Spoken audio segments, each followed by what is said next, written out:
मसीह में मेरे प्यारे भाइयों बहनों, गॉड ब्लेस यू। परमेश्वर आप सबों को आशीष दे। लूका अध्याय 11 कुल आयत 54। चेलों को प्रार्थना करना सिखाना। वह किसी जगह प्रार्थना कर रहा था। जब वह प्रार्थना कर चुका तो उसके चेलों में से एक ने उससे कहा, हे प्रभु, जैसे यूहन्ना ने अपने चेलों को प्रार्थना करना सिखाया वैसे ही हमें भी तू सिखा दे। उसने उनसे कहा, जब तुम प्रार्थना करो तो कहो, हे पिता, तेरा नाम पवित्र माना जाए, तेरा राज्य आए, हमारे दिन भर की रोटी हर दिन हमें दिया कर और हमारे पापों को क्षमा कर, क्योंकि हम भी अपने हर एक अपराधी को क्षमा करते हैं, और हमें परीक्षा में न ला। प्रार्थना के संबंध में यीशु की शिक्षा। तब उसने उससे कहा, तुम में से कौन है कि उसका एक मित्र हो और वह आधी रात को उसके पास जाकर उससे कहे, हे मित्र, मुझे 3 रोटियां दे, क्योंकि एक यात्री मित्र मेरे पास आया है और उसके आगे रखने के लिए मेरे पास कुछ नहीं है। और वह भीतर से उत्तर दे, मुझे दुख न दे, अब तो द्वार बंद है और मेरे बालक मेरे पास बिछौने पर हैं, इसलिए मैं उठकर तुझे दे नहीं सकता। मैं तुमसे कहता हूँ, यदि उसका मित्र होने पर भी उसे उठकर ना दे तो भी उसके लज्जा छोड़कर मांगने के कारण उसे जितनी आवश्यकता हो उतनी उठकर देगा। और मैं तुमसे कहता हूँ कि मांगो तो तुम्हें दिया जाएगा, ढूंढो तो तुम पाओगे, खटखटाओ तो तुम्हारे लिए खोला जाएगा। क्योंकि जो कोई मांगता है उसे मिलता है, और जो ढूंढता है वह पाता है, और जो खटखटाता है उसके लिए खोला जाएगा। तुम में से ऐसा कौन पिता होगा कि जब उसका पुत्र रोटी मांगे तो उसे पत्थर दे, या मछली मांगे तो मछली के बदले उसे सांप दे, या अंडा मांगे तो उसे बिच्छू दे?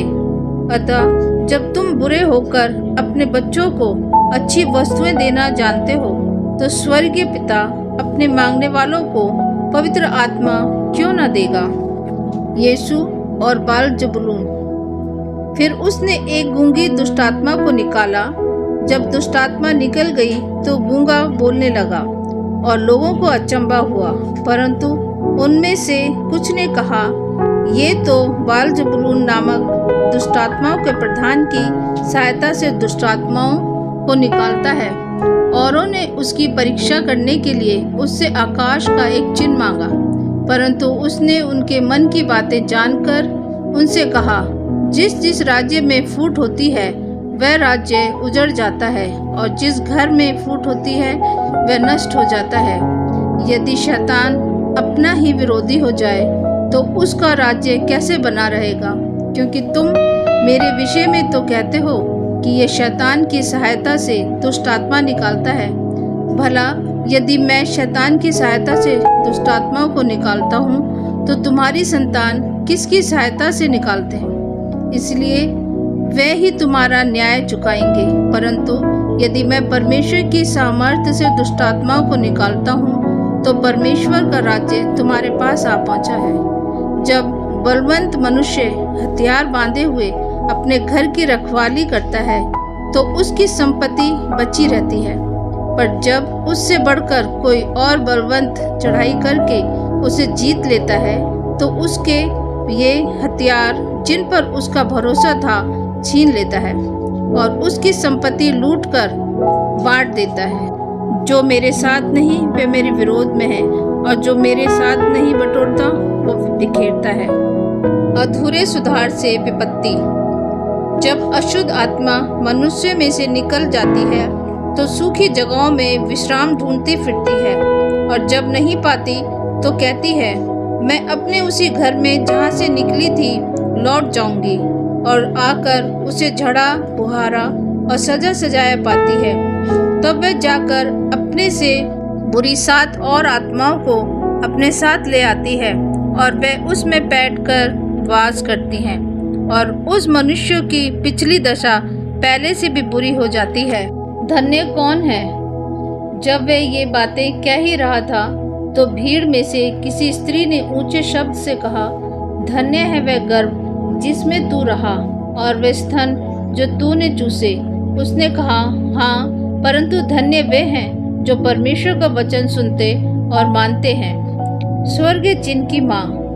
जब बड़ी भीड़ इकट्ठी होती जाती थी तो वह कहने लगा, इस युग के लोग बुरे हैं, वे चिन्ह ढूंढते हैं, पर योना के चिन्ह को छोड़ कोई और चिन्ह उन्हें न दिया जाएगा। जैसा योना नीनवे के लोगों के लिए चिन्ह ठहरा, वैसे ही मनुष्य का पुत्र भी इस युग के लोगों के लिए ठहरेगा। दक्षिण की रानी न्याय के दिन इस समय के मनुष्य के साथ उठकर उन्हें दोषी ठहराएंगी, क्योंकि वह सुलेमान का ज्ञान सुनने को पृथ्वी की छोर से आई, और देखो यहाँ वो है जो सुलेमान से भी बड़ा है। नीनवे के लोग न्याय के दिन इस समय के लोगों के साथ खड़े होकर उन्हें दोषी ठहराएंगे, क्योंकि उन्होंने योना का प्रचार सुनकर मन फिराया, और देखो यहाँ वह है जो योना से भी बड़ा है। शरीर का दिया। कोई मनुष्य दिया जला के तलघर में या पैमाने के नीचे नहीं रखता, परंतु दीवट पर रखता है कि भीतर आने वाले उजियाला पाएं। तेरे शरीर का दिया तेरी आँख है, इसलिए जब तेरी आँख निर्मल है तो तेरा सारा शरीर भी उजियाला है, परंतु जब वे बुरी है तो तेरा शरीर भी अंधियारा है। इसलिए चौकस रहना कि जो उजियाला तुझ में है वह अंधेरा ना हो जाए। इसलिए यदि तेरा सारा शरीर उजियाला हो और उसका कोई भाग अंधेरा ना रहे, तो सब का सब ऐसा उजियाला होगा जैसा उस समय होता है जब दिया अपनी चमक से तुझे उजाला देता है। शास्त्रियों और फरीसियों की भर्त्सना।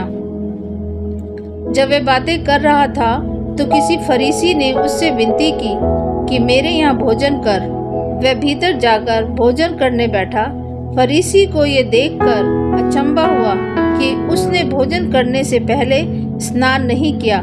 प्रभु ने उससे कहा, हे फरीसियों, तुम कटोरे और थाली को ऊपर ऊपर से तो मांजते हो, परंतु तुम्हारे भीतर अंधेर और दुष्टता भरी है। हे निर्बुद्धियों, जिसने बाहर का भाग बनाया, क्या उसने भीतर का भाग नहीं बनाया? परंतु हाँ, भीतर वाली वस्तुओं को दान कर दो, तो देखो सब कुछ तुम्हारे लिए शुद्ध हो जाएगा। पर हे फरीसियों, तुम पर हाय, तुम पुदीने और सुदाब का और सब भांति के साग पात का 10वां अंश देते हो, परंतु न्याय को और परमेश्वर के प्रेम को टाल देते हो। चाहिए तो था कि इन्हें भी करते रहते और उन्हें भी ना छोड़ते। हे फरीसियों, तुम पर हाय, तुम आराधनालयों में मुख्य मुख्य आसन और बाजारों में नमस्कार चाहते हो। हाय तुम पर, क्योंकि तुम उन छिपी कब्रों के समान हो जिन पर लोग चलते हैं परंतु नहीं जानते। तब एक व्यवस्थापक ने उसको उत्तर दिया, हे गुरु, इन बातों के कहने से तू हमारी निंदा करता है। उसने कहा, हे व्यवस्थापकों, तुम पर भी हाय, तुम ऐसे बोझ जिनको उठाना कठिन है मनुष्यों पर लादते हो, परंतु तुम आप उन बोझों को अपनी एक उंगली से भी नहीं छूते। हाय तुम पर, तुम उन भविष्यवक्ताओं की कब्रें बनाते हो जिन्हें तुम्हारे ही बाप दादाओं ने मार डाला था। अतः तुम गवाह हो और अपने बाप दादाओं के कामों से सहमत हो, क्योंकि उन्होंने उन्हें मार डाला और तुम उनकी कब्रें बनाते हो। इसलिए परमेश्वर की बुद्धि ने भी कहा है, मैं उनके पास भविष्यवक्ताओं और प्रेरितों को भेजूंगी, और वे उनमें से कुछ को मार डालेंगे और कुछ को सताएंगे, ताकि जितने भविष्यवक्ताओं का लहू जगत की उत्पत्ति से बहाया गया है, सबका लेखा इस युग के लोगों से लिया जाए। हाबील की हत्या से लेकर जकरिया की हत्या तक, जो वेदी और मंदिर के बीच में घात किया गया, मैं तुमसे सच कहता हूँ, इन सब का लेखा इसी समय के लोगों से लिया जाएगा। हाय तुम व्यवस्थापकों पर, तुमने ज्ञान की कुंजी ले तो ली, परंतु तुमने आप ही प्रवेश नहीं किया और प्रवेश करने वालों को भी रोक दिया। जब वे वहां से निकला तो शास्त्री और फरीसी बुरी तरह उसके पीछे पड़ गए और छेड़ने लगे कि वे बहुत सी बातों की चर्चा करे, और घात में लगे रहे कि इसके मुंह की कोई बात पकड़े। आमीन।